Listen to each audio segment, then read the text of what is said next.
Namaste, and welcome to our continuing series on the synthesis of yoga.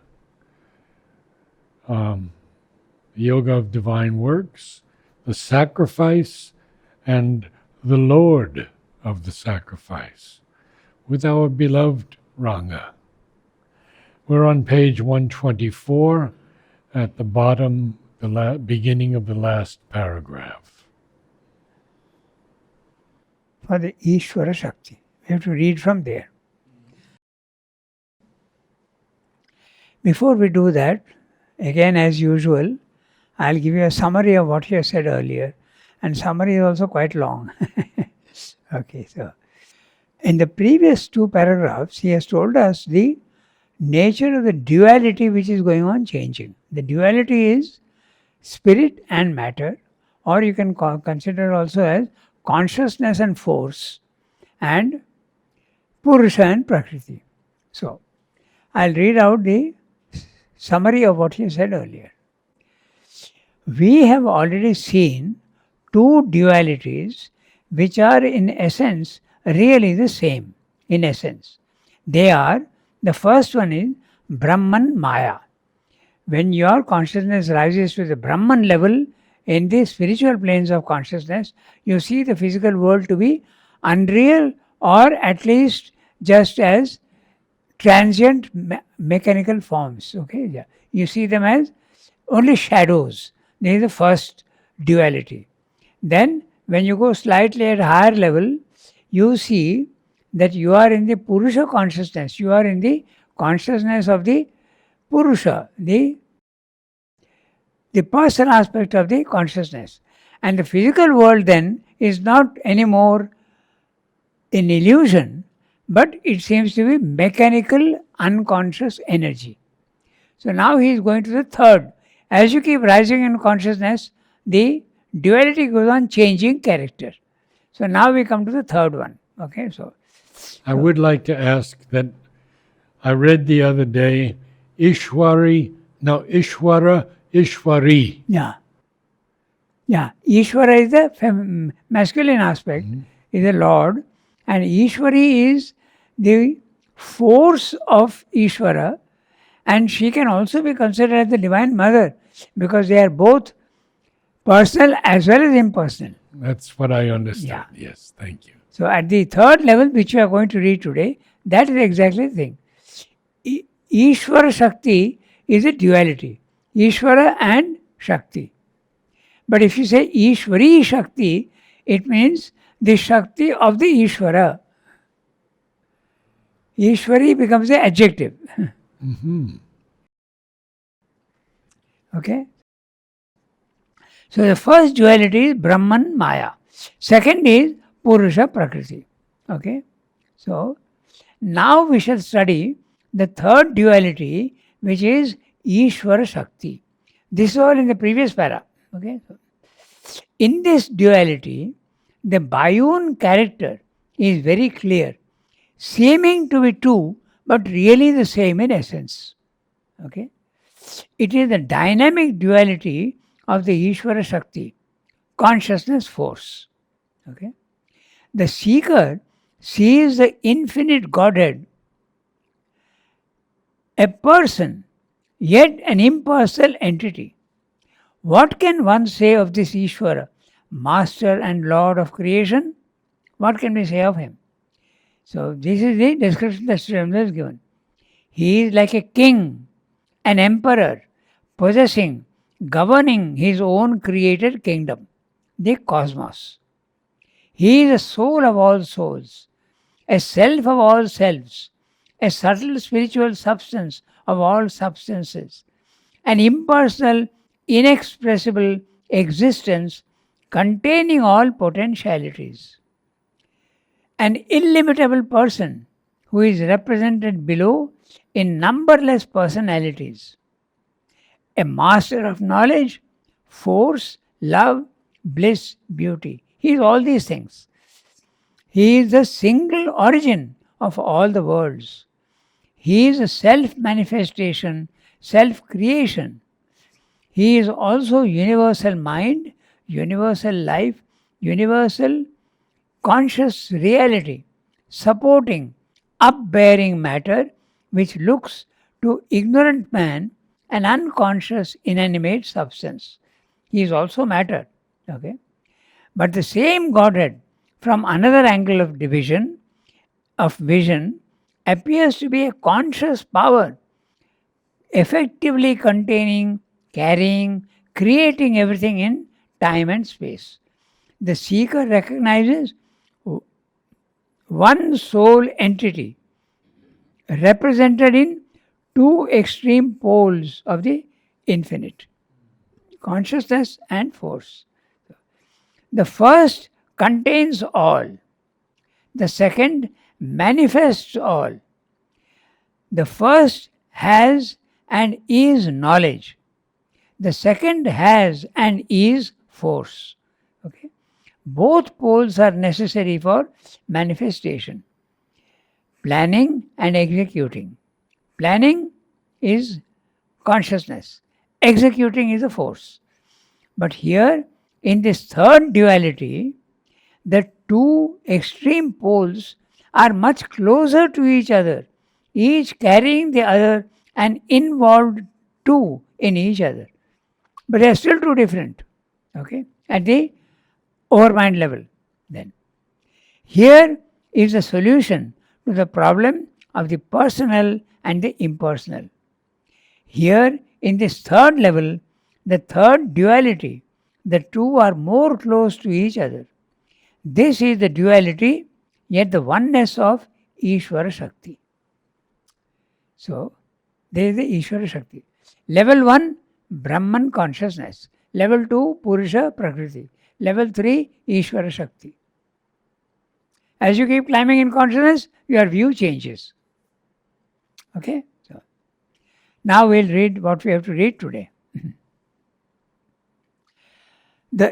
For the Ishvara, there you are.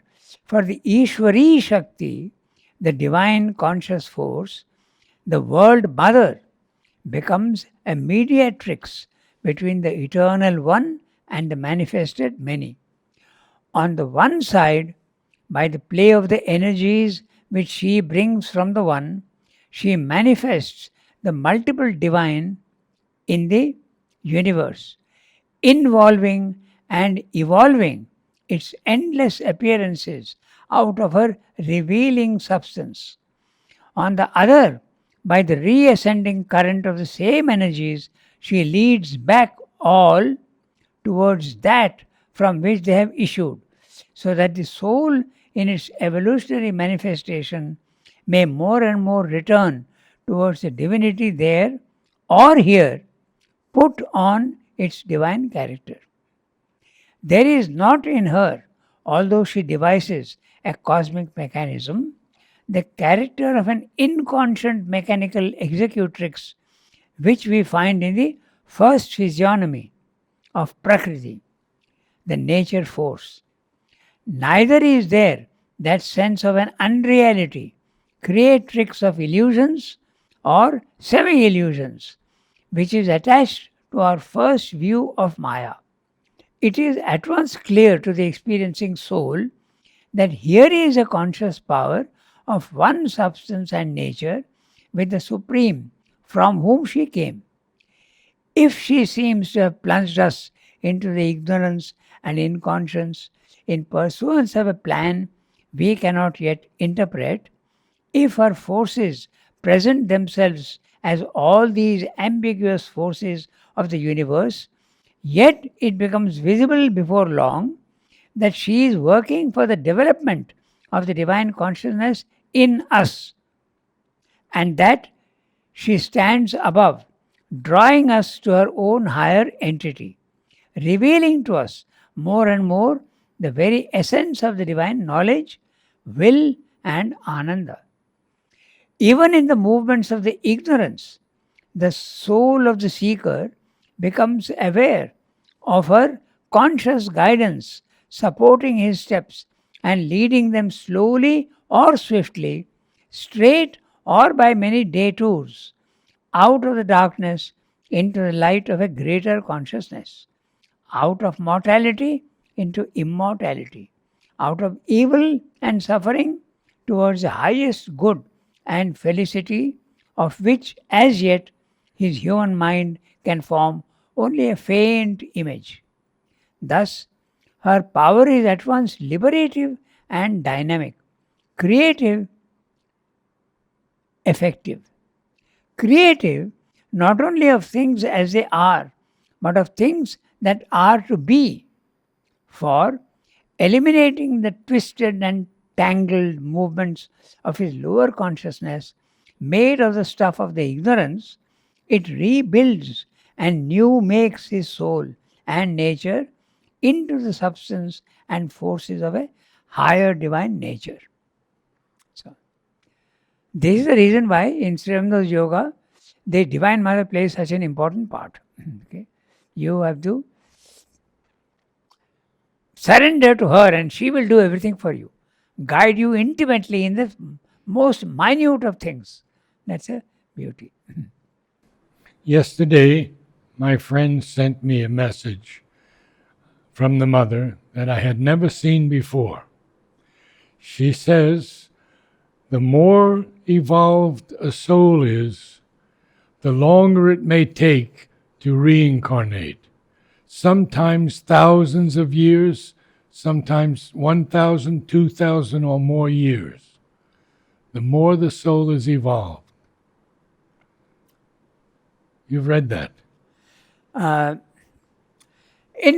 In different ways, we have heard about this. Okay. It is true that in ignorance, when you are in ignorance, you have to necessarily come back. Right. You are forced to. It's a compulsory thing. Until your soul you have realized your soul, then you have a choice. So either you need not come down at all, or you can decide to come down, or you can continue to remain in the subtle worlds and do work from there. This one is, Sri Aurobindo has said this much. And about if the soul is realized, it depends on the individual soul. He may not want to come down at all. In fact, the wanting to come down is very clear in Sri Aurobindo's yoga. Even after realization of the divine and realization that you are divine, Sure.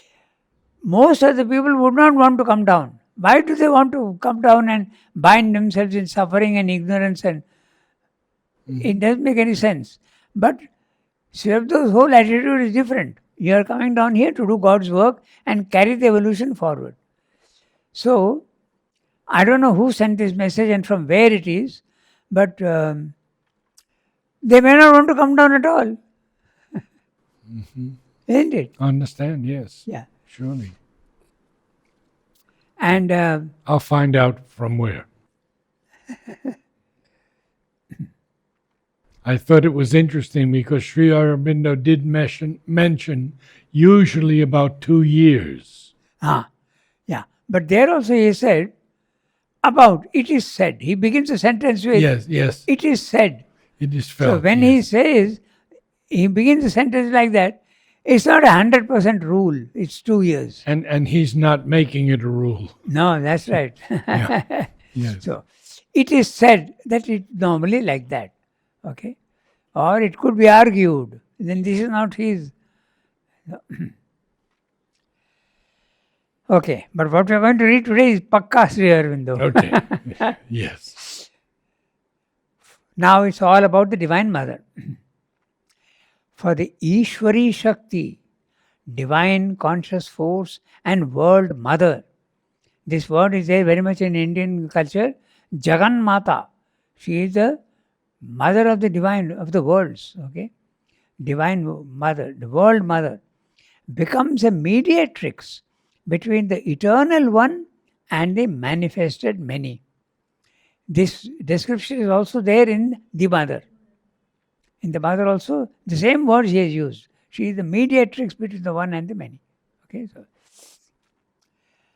on one side, by the play of the energies which she brings from the one, she manifests the multiple divine in the universe, involving and evolving its endless appearances out of a revealing substance. Now, that's interesting. So, she is the Divine Mother, and so she is part of the Satchidananda. And in Satchidananda, you have Sat, Chit, Shakti, Ananda. Sat is the substance, the subtle substance which she molds into gross substance. So, this is what he's saying, revealing substance. Okay.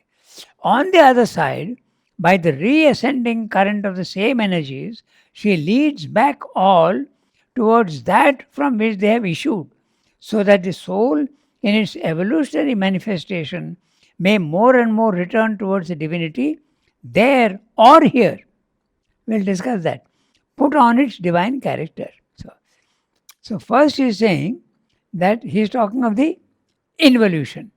So she, with her energies, allows the involution to take place. Then she leads and guides everybody back again through the evolution process. So there her guidance is intimate if you surrender to her. You may not want to surrender to her, but if you surrender to her, she will guide you intimately in life. The tiniest detail also they take care of you. Okay, so now the other thing. Okay, she leads back all towards that from which they have issued. What have they issued from? Satchidananda. They have issued from the Supermind. Okay, so that the soul in its evolutionary manifestation may more and more return towards the divinity there or here. Now, what does it mean by that? There means you don't care for the physical world, you realize the divine there at that level on the 7th floor or the 4th or 5th floor, and you stay there. But you may want to see the divine on ground floor. You may want to be here. That's Rando's ideal. He wants that. So that's why he's saying that there or here. Okay, put on a divine character. Most in India, the tradition was it's very difficult to put on the divine character here. So do it there. It's easier. Don't worry about the body, mind, life. It will die, and your soul is there. You can remain there forever, or disappear even higher into the. All these worlds are there beings there, eternal beings. They are immortal. The Gandharvas, the angels, the Kinnaras, the gods in the overman plane, they are all eternal beings, immortal. They don't evolve. Okay, so then there is not in her, although she devises a cosmic mechanism, the character of an inconscient mechanical executrix, which we find in the first physiognomy of Prakriti. So, this is the Brahman Maya and Purusha Prakriti dualities. There you see the physical world as Prakriti. Prakriti is mechanical energy. But when you go to the third level, it is neither mechanical nor unconscious. Fully conscious and willed, not mechanical. It is willed. That's what you see in the Ishvara Shakti duality. Can we call it also nature force? Yes, it's the same. Because it's the consciousness which reduces itself and becomes unconsciousness. It is the subtle substance which becomes gross substance. It is the Ananda which comes down, reduces itself and becomes the pleasure, pain and indifference here. Okay. So why does this diminution take place? Again, we have to go back to the principle of the manifestation. If you want to manifest something, you have to create a form. Without a form, where can there be manifestation? So, but a form is limitation. A form is limitation. And limitation implies imperfection. So that's why this diminution is there. It's a law. So that's what he's saying. It's the Divine Mother who comes down, creates a universe and leads all the souls back to where they came from. Okay, that's her function. There is not in her, although she devises a cosmic mechanism, the character of an inconscient mechanical executrix, which we find in the first physiognomy of Prakriti, the nature force. This is the Purusha Purusha Prakriti principle? No, even more. The Brahman Maya consciousness, where you see as illusion, and in the second level, mechanical energy, unconscious energy. Okay, so neither is there that sense of an unreality, creatrix of illusions or semi illusions.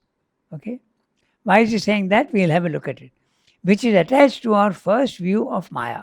So, illusions, when you are in the consciousness of the Brahman consciousness, the world is illusions. The world is illusion. It seems to be only shadow forms which are fleeting. But semi illusion is when you go slightly higher in the Purusha consciousness, the forms here are real but in time and space. There is a beginning and an ending. So it's if it disappears, it seems to be an illusion, semi illusion. So that's why semi illusion. Okay, which is attached to our first view of Maya. It is at once clear to the experiencing soul that here is a conscious power of one substance and nature with the Supreme from whom she came.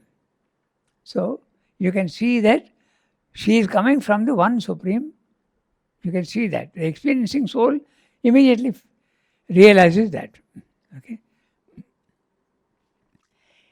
If she seems to have plunged us into the ignorance and inconscience in pursuance of a plan we cannot yet interpret, if her forces present themselves as all these ambiguous forces of the universe, yet it becomes visible before long that she is working for the development of the divine consciousness in us, in individuals, and that she stands above, drawing us to her own higher entity, revealing to us more and more the very essence of the divine knowledge, will, and ananda. Even in the movements of the ignorance, the soul of the seeker becomes aware of her conscious guidance, supporting his steps and leading them slowly or swiftly, depending on the individual. Sometimes it is necessary to go slow, and sometimes it is necessary to go swiftly. Okay, straight or many detours. Okay, because if the nature has got many difficulties, it has to go by detours. Remove this, then remove that, remove this difficulty, remove that difficulty. But if you are already sufficiently developed, you can go straight. That's sunlit path. Sunlit path, yes. Okay. So, or by any detours, out of the darkness into the light of a greater consciousness, out of mortality into immortality, out of evil and suffering towards the highest good of felicity, of which as yet his human mind can form only a faint image. Here, it reminds you of the famous mantra. Okay, out of mortality into immortality, asato ma sadgamaya, tamaso ma jyotirgamaya, mrityur mamritam gamaya. Take me from the first one, from falsehood to truth. Lead me from falsehood to truth. Then second one, lead me from darkness to light. Lead me from death, if you want, to immortality. So that's he's saying that here, out of mortality into immortality, out of evil and suffering towards the highest good and felicity, of which as yet his human mind can form only a faint image. Thus, her power is at once liberative and dynamic. What does it mean? What does Srivamda mean? Liberative is the first one. When you escape from the prison house of body, mind, life, the soul goes out and feels to be free. It is now not subject to body, mind, life anymore. That's a liberation. But the liberation is negative. It is rejecting the physical world. But dynamic means she has the power to also come down here and change even the body, mind, life, which is the option that Srivamda chooses, not the Mayavadins and the Buddhists. Okay, so that's why both liberative as well as dynamic. In the liberative, there is no power to change the body, mind, life. But in the dynamic, you have the power to change the body, mind, life. So what does liberative do? It's enough. That's enough. Your ignorance is not there, your suffering is not there. But there's no change of body, mind, life. Yeah, you don't Okay. care for the body mind life. Yes. You are escaping from the field of level 1, you are escaping, going to level 2. Okay. Then she is creative, effective. Okay.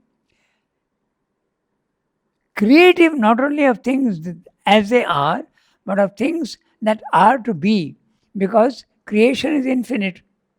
New species are coming up of flora and fauna. There's no end to it. It's going on, evolving, going on. After all, it's an inexpendable reality. It's infinite. But in time and space, you can't bring out everything. It goes on and on and on. That's why creating of things to be, that those things which are to be. Okay. For eliminating the twisted and tangled movements of his lower consciousness made of the stuff of ignorance, it rebuilds and new makes his soul and nature into the substance and forces of a higher divine nature. So, rebuilds and new makes. There's a complete change that occurs. In those cases, the whole body was rebuilt. It became totally a golden color. There was no need of putting oil on the hair. There was need not even have brushed his teeth. Okay, all these things were rebuilds. Now this is something that many people have experienced. Okay, Jiddu Krishnamurti also had the same. He used to call it the process. The process is going on. Okay, and our Sadguru also had the same thing. He almost died after his first experience. He had to be looked after by his admirers and they brought him back to health. So there is a rebuilding that occurs. All that, if you are a house, there are broken walls, they have to be broken down and rebuilt. If there are places which are dark and dingy, you have to completely renovate it. So this is what the process goes on in the, sometimes the subconscious has to be changed. So all these things go on. That's the rebuilding and the new making of the soul. It's something that everybody experiences. In Matra Mandir, there was a man who has written, I forget his name, he was a Dutch. He wrote a book on Matra Mandir. Rude Lohman. Rude Lohman. Okay. So he also underwent this process. But he thought his body was changing. That's a mistake he made.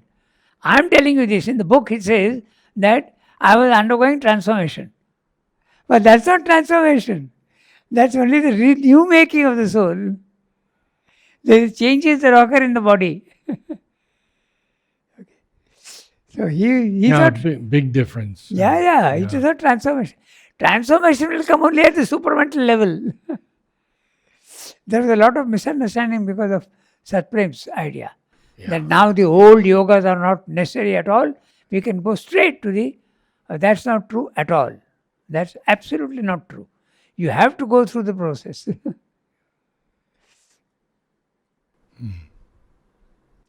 In this duality, so you have already spoken of the third duality. First duality, Brahman Maya.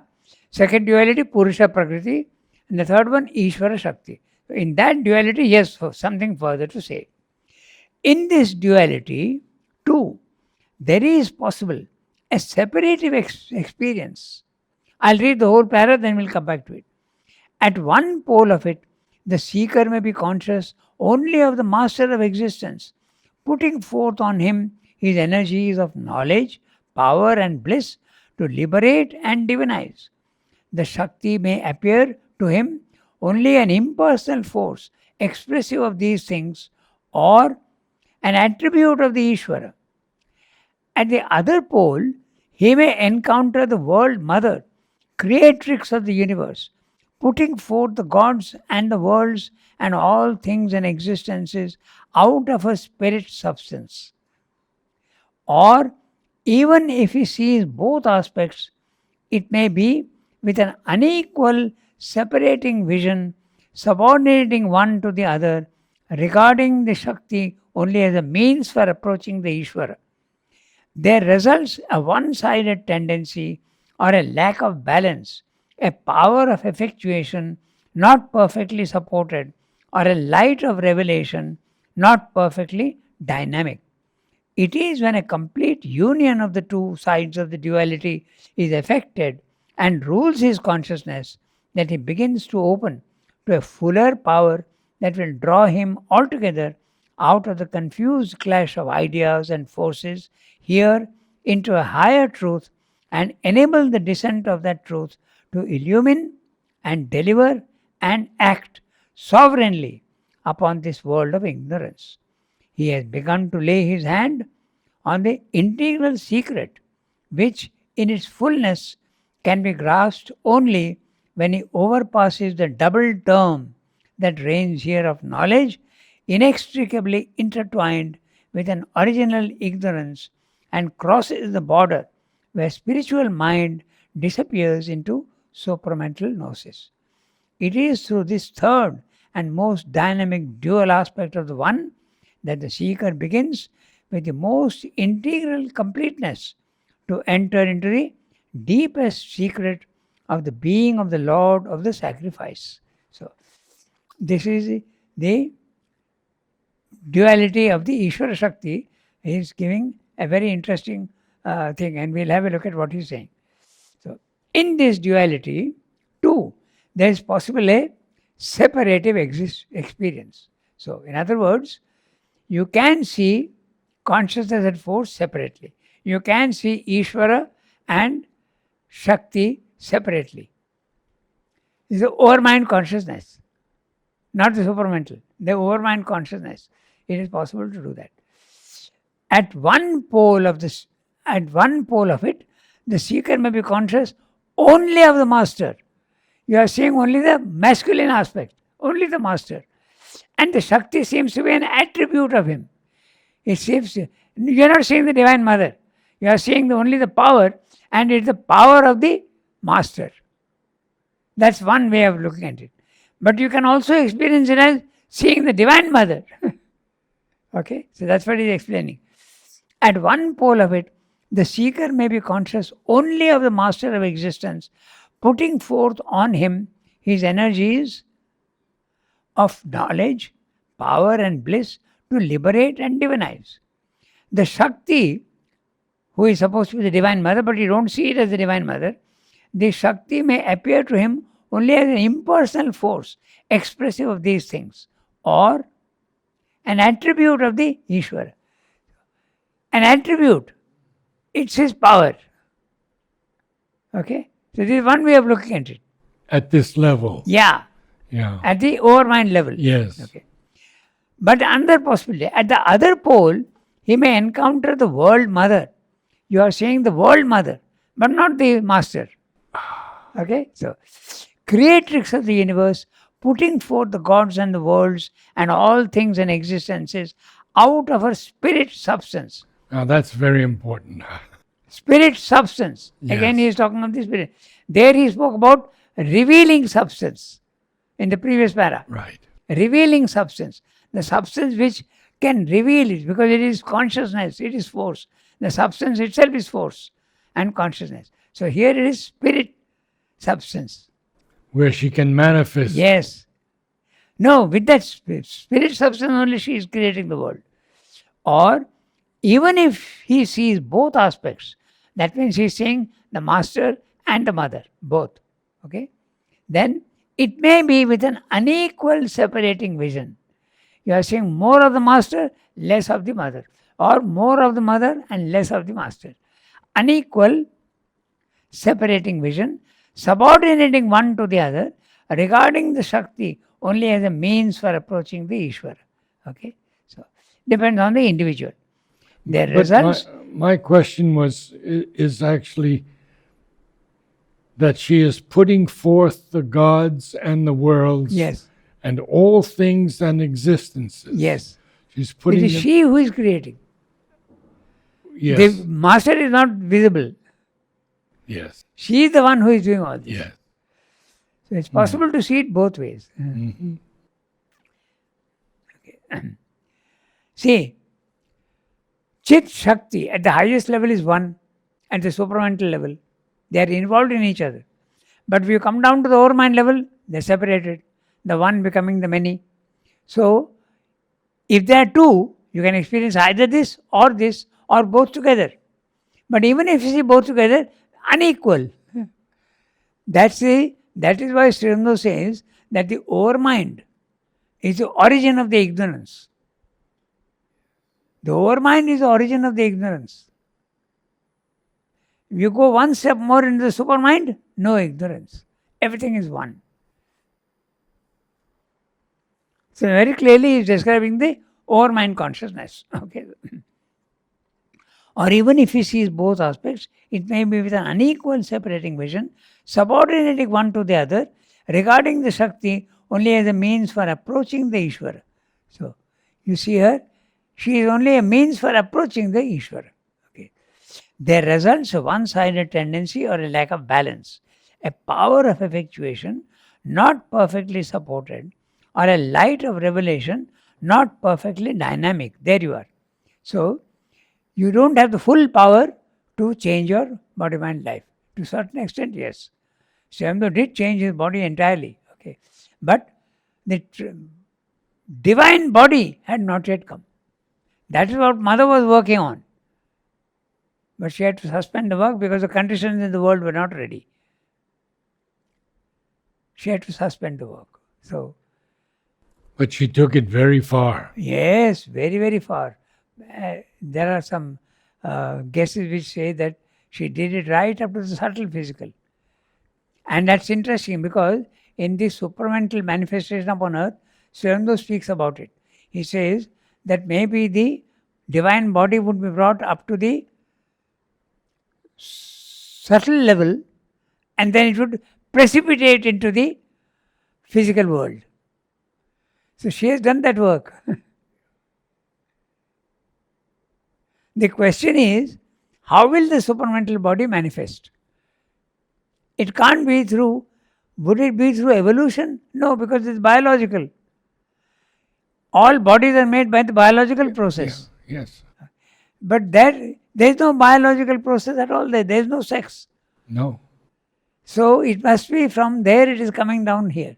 So it's precipitating into the subtle. So Mother has done their work right up to the subtle physical. Fantastic work she has done. So there is also one that we read. Okay. It is when a complete union of the two sides of the duality is effected and rules his consciousness that he begins to open to a fuller power that will draw him altogether out of the confused clash of ideas and forces here into a higher truth and enable the descent of the truth to illumine and deliver and act sovereignly upon this world of ignorance. Clearly, that's the supermind. When the two, master and the mother, become one, then you have the power to deliver, act and illumine. Illumine, deliver and act sovereignly upon this world of ignorance. The word sovereign is so interesting. One is a sovereign power when you don't depend on anybody else. India was a vassal state under the British. But now she is a sovereign power. She doesn't depend on anybody. So sovereign means independent, original. Not necessary to depend on anybody. They are self-sufficient. But they are always together. At the highest level only. Yeah, only. Even at the overmind level, they are different. When they were here in the body, they weren't one? The consciousness is one. Ah, okay. The consciousness is one, but the bodies are different. Right. Okay, got it. Okay.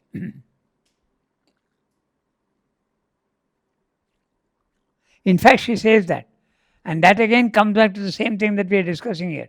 She says that if you want to be fit for the overmind consciousness, the supramental consciousness, then if you can think of me and Sri Aurobindo as absolutely one, the one implying always the other. If you think of me, you will think of Sri Aurobindo automatically. If you think of Sri Aurobindo, you will think of me automatically. No difference at all. Then only you are fit for the supramental. transformation. Otherwise, no.